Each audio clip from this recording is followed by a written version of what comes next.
Менің мұнда не шаруам бар, не істеп жүрмін деп ашуланып жүрді Пойрас. Полицейлер келіп, Хикмет деген полицей жоқ, сен полицеймін деген жоқсың ба деді. Пойрас деп қараң деп еді. Пойрас Карайел 2 жыл бұрын өлген деді олар.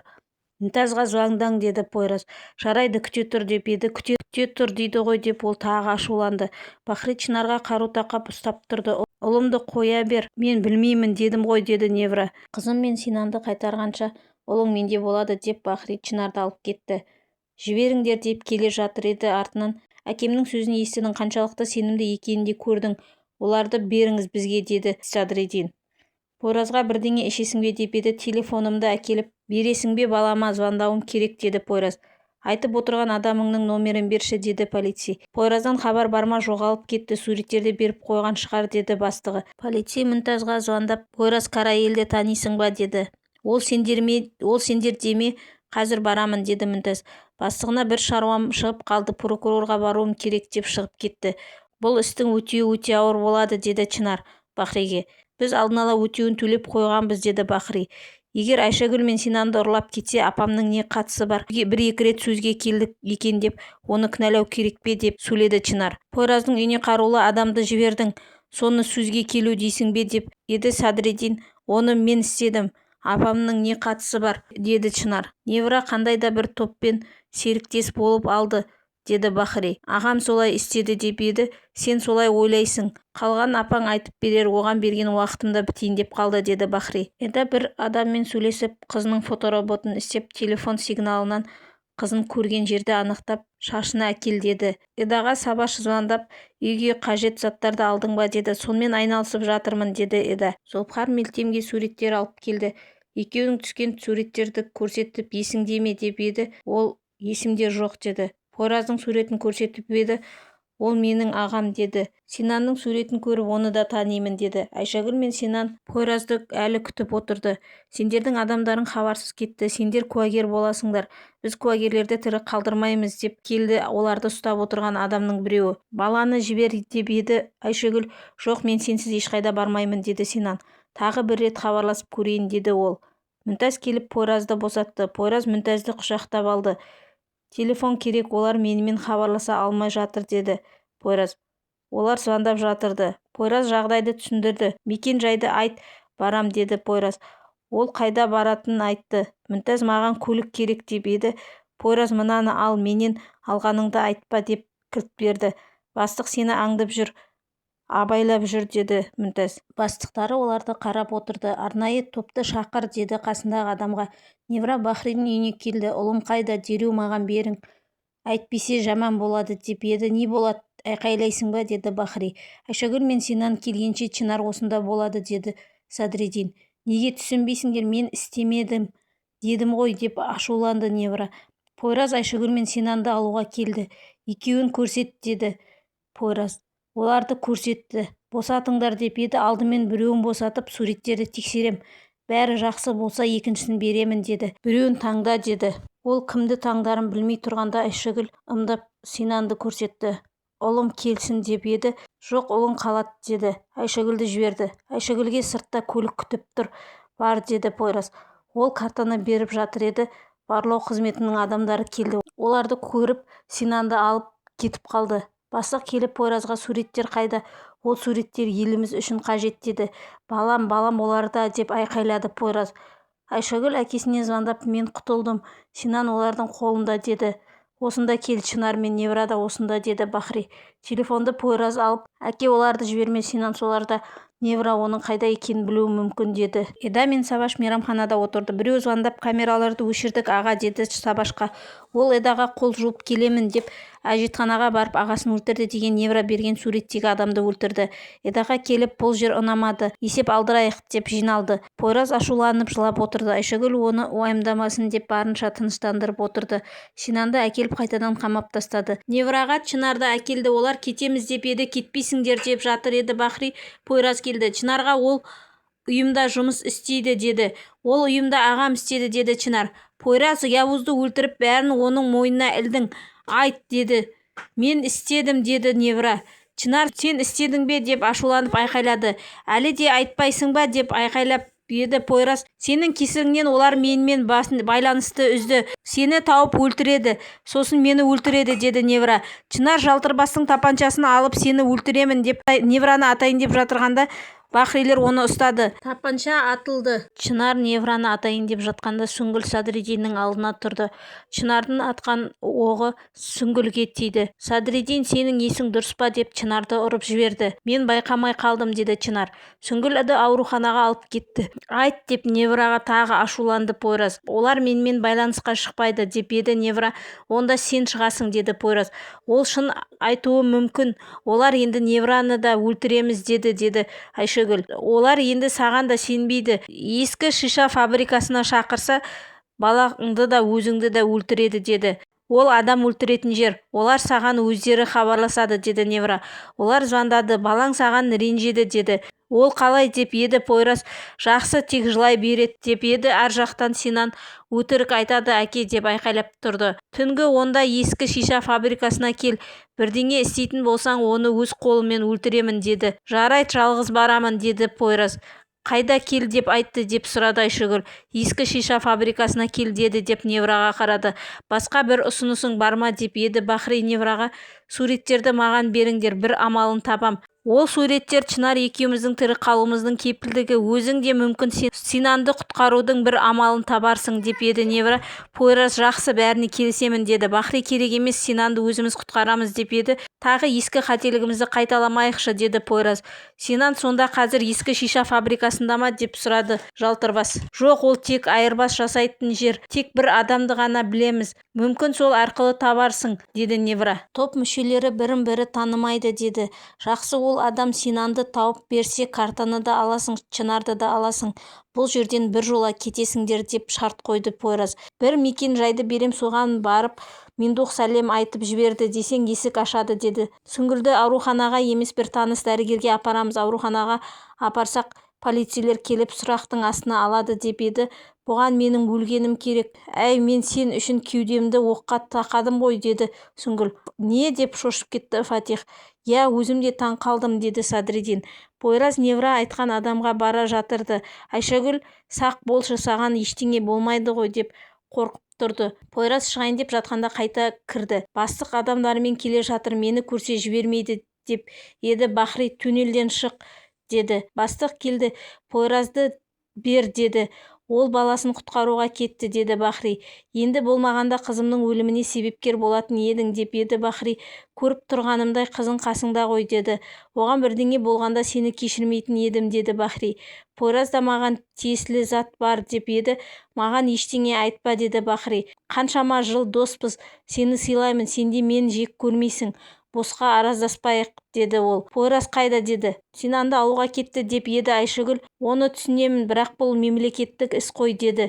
Мемлекеттік іс екенін білемін, бірақ Синанды құтқаруымыз керек. Сосын мемлекетті құтқарамыз, деді Бахри. Жақсы, Синанды құтқарғасын, Пойрас маған келсін деп кетіп қалды. Пойрас Невра айтқан мекенжайға келіп, есікті қағып, Мендух сәлем айтты, деді. Олар есікті ашып, оны тексерді. Сосын соңымнан ер, деді. Бір бөлмеге кіргізді. Ол жердегі адам сені кім жіберді деп еді. Мен өзім келдім, деді Пойрас. Неге деп еді. Баламды іздеп жүрмін. Оны ұрлап кетті. Ал сен оның қайда екенін тауып бересің деп оған бір үшкір затты тақады. Өлгің келіп жүрме, деді ол. Пойрас қолындағы үшкір затты оның қолына тығып алды. Дәрігер Зұлпқарға, мұнда бір гәп бар. Мөлшерінен көп болған. Сол күні кім кезекші болды деп еді.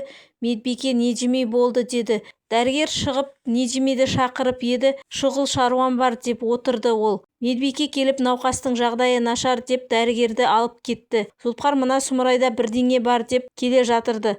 Ол орында жоқ болды. Пойрас әлгі адамды ұрып, көзіңді ойып алайын ба деп жатыр еді. Ол тоқта, деді. Ескі қойма бар, ол сол жерде болуы мүмкін деп еді. Сенімдісің бе, адамдарыңа хабарлас, деді.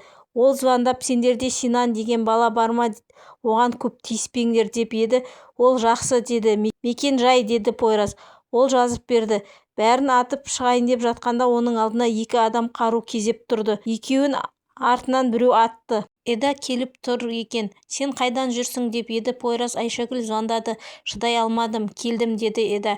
Синанды табуымыз керек деді Пойраз. Пойраз Бахриге звондап Синанды таптық деп еді.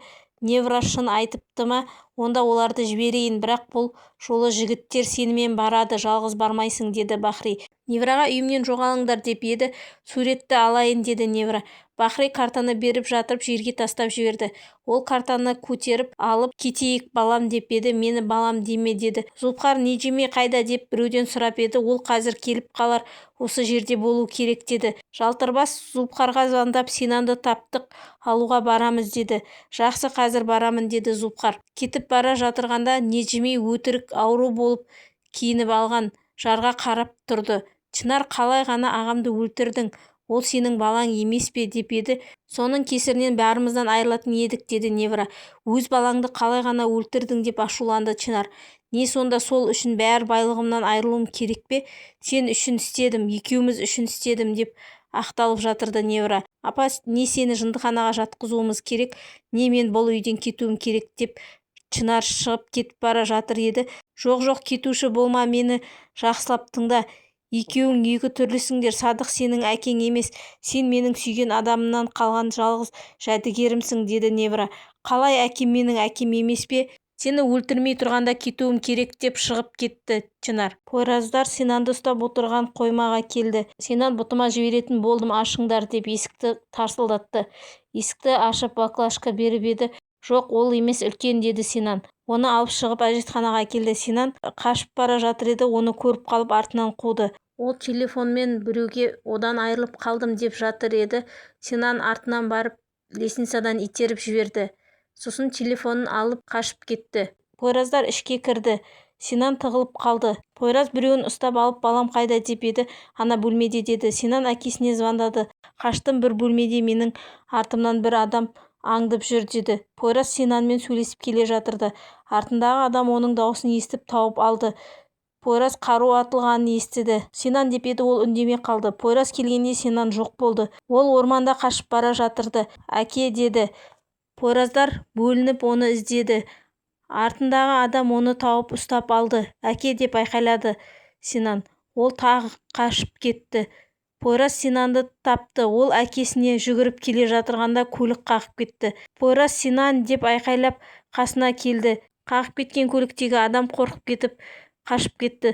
Оны көтеріп алды. Зұлпқар көлікті әкелуге кетті. Айшагүл уайымдап тұрды. Әлі хабар жоқ, Синанға бірдеңе болған жоқ па екен деп. Хабар болмағаны жақсы, жаман хабар болса тез жетеді деді Бахри. Мен олар үшін не істедім? Титте қатеге бола менің қоқыс сияқты лақтырды.